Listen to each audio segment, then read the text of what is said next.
这就是我国目前为数不多对外开放可以到里面去参观的航空母舰。直到现在，全世界只有5个国家能够造得出来。很多人只是在电视上见过航空母舰，但是真实的航母里面究竟长什么样，你知道吗？你见过10几米长的大导弹吗？你见过航母里面的深海鱼雷吗？今天阿波就带你走进真实的航空母舰，看看这里面到底什么样。走吧。这艘航空母舰可是真实的航空母舰，从这里往上看，真的是太壮观了，就像一栋大厦一样，人站在它的面前都显得无比的渺小。这艘航空母舰呢，是1970年，当时呢由前苏联建造的，总长度大概有273.1米，高度是61米，一共有17层，水面上面呢有8层，水面的下面有9层。我们现在呢就带大家走进五甲的大厅当中去看一看，里面的大鱼雷跟大导弹有10几米长，带你们进去瞧一瞧。我们现在已经来到了航空母舰的里面了，这里呢就是航母的鱼雷发射舱，这个呢就是航母的鱼雷了，它的长度呢有大概8620毫米，这个弹头里面可以装填400公斤的 TNT 炸药，什么概念呢？它呀可以很轻松的炸成一艘2000吨级的战舰。这个鱼雷啊，它竟然还是一个真的。你来看看这里，这个钢板啊，大概有将近2公分左右的厚度。但是现在呢，已经不能够发射了。那么它以前是怎么发射的呢？带你来看一看。我们会把鱼雷呢从鱼雷舱里面啊，通过专门的轨道往上吊升，然后呢进入到发射舱里面进行装填。怎么装填呢？发射舱打开之后，鱼雷会进入正确的轨道里面，然后进入到发射舱，关上舱门之后。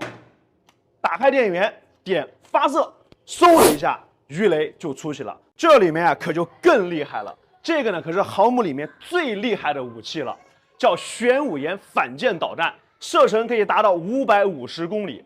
按照这个射程跟速度，从这里打到日本大概只需要15分钟，就这一个大概就能够击沉一艘航空母舰，所以它被称为航母里面的守护神。那这么大的航空母舰，它到底是靠什么能够开动的呢？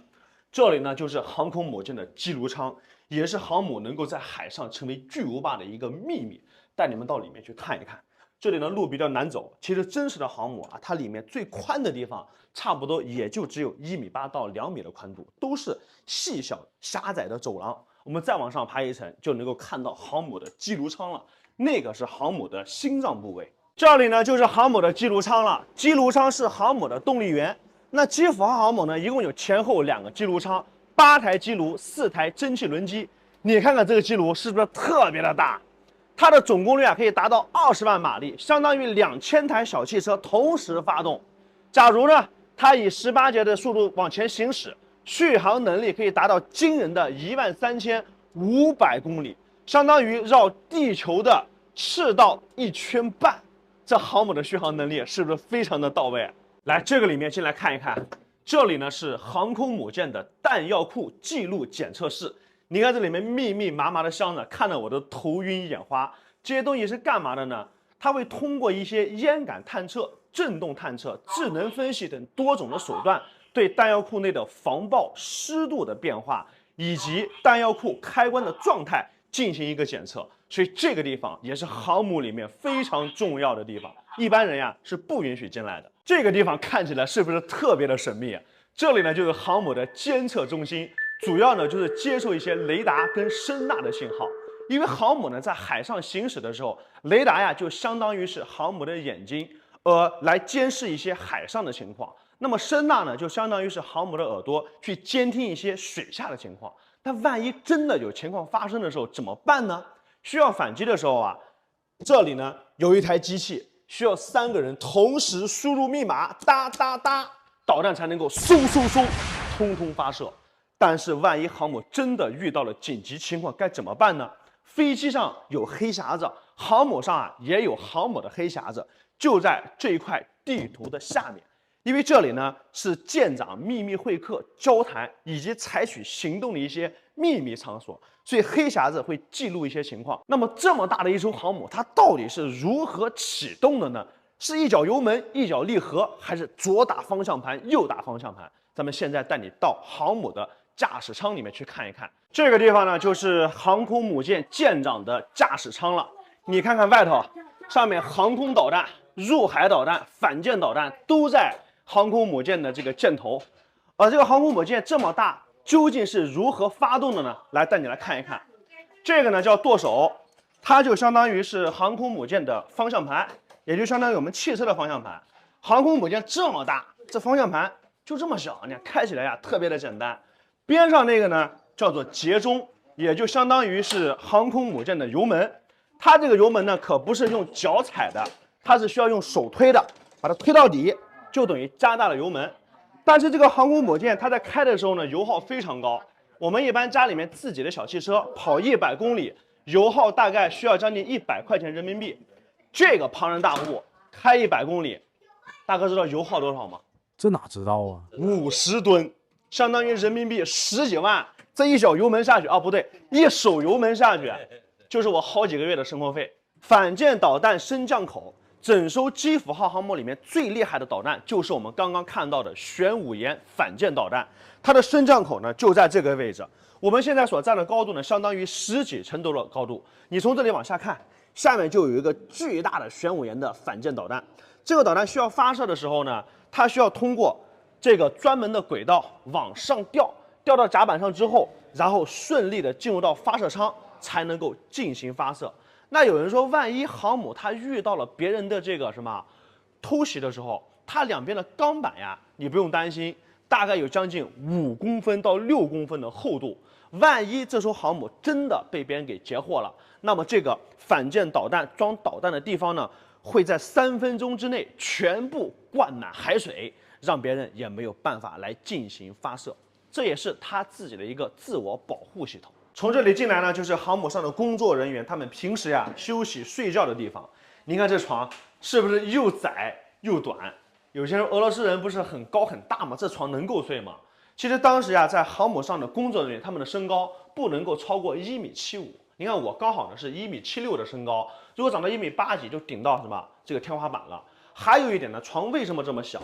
因为航母它主要是守卫国家安全的，你在上面睡得太踏实了肯定不行。这个床设计的这么小，就是希望你能够时时刻刻不能够放松警惕。航母上不仅有厨房、卧室，而且呢，连洗衣间都给你配备好了。哟，吓我一跳啊！这一进来，这个洗衣机就启动了。这里面的洗衣机呢，都是50多年前的滚筒洗衣机。你看多大一个？就这么几台洗衣机啊，可以洗船上1500人平时所穿的衣服，而且洗完之后还会给你自动烘干。省去了很多不必要的环节。我现在呢就是在航空母舰的甲板上，这个甲板的长度呢大概接近200米，它用不同的颜色给标注起来，所以它的功能区域呢也是不一样的。那我现在所站的这个区域呢是战斗机的起飞区域。战斗机在哪里呢？它一般的会在甲板的下面，一旦遇到紧急情况，这个甲板呢会自动的打开，战斗机呢会通过下面的电梯直接送到甲板上。每3分钟会运送2架战斗机从这里起飞。这架呢就是基辅号航母搭载的雅克杠38战斗机。起飞的时候它不需要跑道，依靠强大的发动机的推动，但是呢会产生极大的高温，所以航母的甲板它需要用特殊的钢材来锻造。这个钢材一定要耐高温1000度以上，尤其是连接钢板的这个铆钉。这个铆钉呢是用钛合金来打造的，在70年代的时候，这一颗小钉子呀，据说高达20多万的人民币，相当于那个时候的一辆桑塔纳小汽车。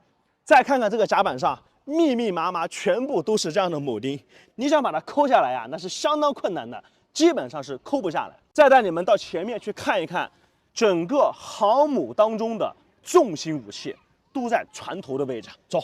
这个大家伙呢，就是航母当中的重型武器——反舰导弹。在整个基辅号航母上，一共有8枚，就这1枚就可以很轻松的解决掉一艘2000吨级的舰艇。你说厉不厉害？前面还有更牛的可以下水的导弹，带你们去看一看。这个像马蜂窝一样的呀，就更加的厉害了，叫做深水炸弹。它呢是专门针对一些水下的偷袭者。它的弹药库啊就在这个下面，带你们去看一看。这里呢就是深水炸弹的弹药库了，下面的这些炮弹呢，全部都需要用人工来进行填装。你看那里啊，有人把炮弹取出来之后呢，然后会送到这里，盖上盖子，通过手摇把这个炮弹呀送到指定的发射管道当中。它呢可以深入到水下500米，射程呢有6公里。这边的射程呢有35公里，可以深入水下300米，一深一浅，一近一远，胆敢来犯，必成炮灰。航空母舰是我们的国之利器，目前全世界呢只有5个国家能够自主的研发跟建造航空母舰，非常幸运，我们伟大的祖国也是其中之一。目前我们在造跟已经建好的航空母舰大概已经有3艘了，这一艘是之前呢我们购买的前苏联所退役的一艘航空母舰，叫做基辅号。这次的拍摄呢也是获得了天津泰达航母主题公园的认可。本次的拍摄只为科普，不为其他。关注阿波，下期视频带你一起走进张学良的少帅府。